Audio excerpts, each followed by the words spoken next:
my actual real home kitchen. This is it right here. This is where I make pancakes, fry bacon, wash the dishes, everything. This is the real deal.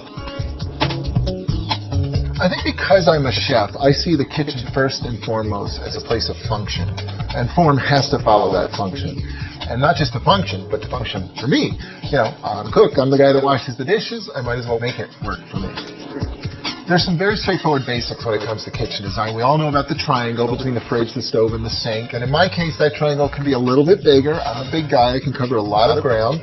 As well, the height of the counters is very important for a tall guy like me. So all my counters are at 37 inches, which is the North American standard. Although I do have 2 inches of more cutting blocks sitting on top of the butcher block. So I guess I'm at 39 inches. As a professional working chef, I brought with me into this design quite a few of the little features that sort of resonate within a working environment. Things like the GastroNorm pans that we use. These pans are industry standard for restaurants all over the world. They come in a whole bunch of different sizes, shapes, and they're very easy to sort of inset into these drawers. And they work great for holding on to the ingredients that I use almost every day. Things like stainless steel for my sink design, for my pegboard. I really like this pegboard. It's a great way to organize all my tools, and you just know where things are. You don't lose them that way. It's a great place for all your gizmos and gadgets. My knife rack, for instance. Every single one of those knives has a story to tell. For years and years, I imagined having all those knives out on display. So I guess it's a chef thing, but it works for me. Things like a spice library and an open pantry. Herbs and spices are a very big part of how I cook. And I'm fascinated by them. I'm fascinated by their stories. I've traveled all over the world looking for herbs and spices, so that's why I put them on display in what I call my spice library.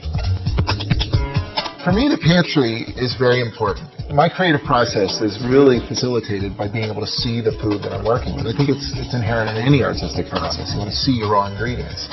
And in particular, I really like the way GCW clad the outside of the pantry with my collection of old wine crates.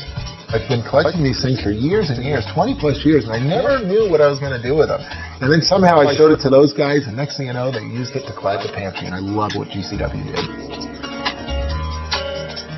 This cooling rack is a really cool feature. Having this located right next to the oven, it's so easy to take a tray of cookies out, just slip it right in, or it's also a good place to store the trays that end up in this oven.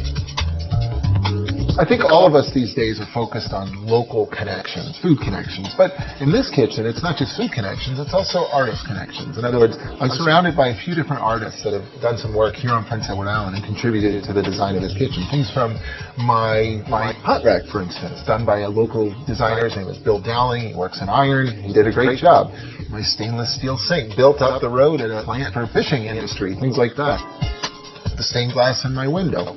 The barn board that you see all came off an old barn that fell down in the winter last year. And all of those are things that I look at, and they ground me. They make me feel at home and as if I'm part of what's around me. Every one of these clocks has a meaning. Hatteras, North Carolina is my favorite place in the world to go kite sailing. Hyde Park, New York is where I went to the Culinary Institute of America. Kingston, Ontario is where I opened my very first burger joint, the Canadian Grilling Company. Fortune, Prince Edward Island is where I live. Chiang Mai, Thailand, I think is where I had the very best street food I've ever had in my life. Hyde Park, London, England is where I did my Michelin 3-star apprenticeship. And Kenya is a place that means a lot to us. We work very hard every year to build cookhouses in rural Kenya. I think like most kitchens in the Maritimes, this one is the heart of the home. It's certainly where we congregate. For instance, in the morning, we might be making pancakes, and everybody sort of pitches in.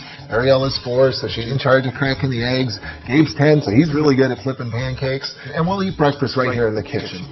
If we have a house party, it's always right here in the kitchen. I think one of the key steps to building a kitchen is working with a good design team, somebody that you trust, somebody that you can actually work with. And too often that relationship is about somebody else telling you what you should be doing in your own home. And I have to say, working with GCW in St. Thomas, Ontario was such a dream because they're not like that at all. They've got this amazing trove of experience and great ideas, and they're so easy to work together with. And I think the results speak for themselves.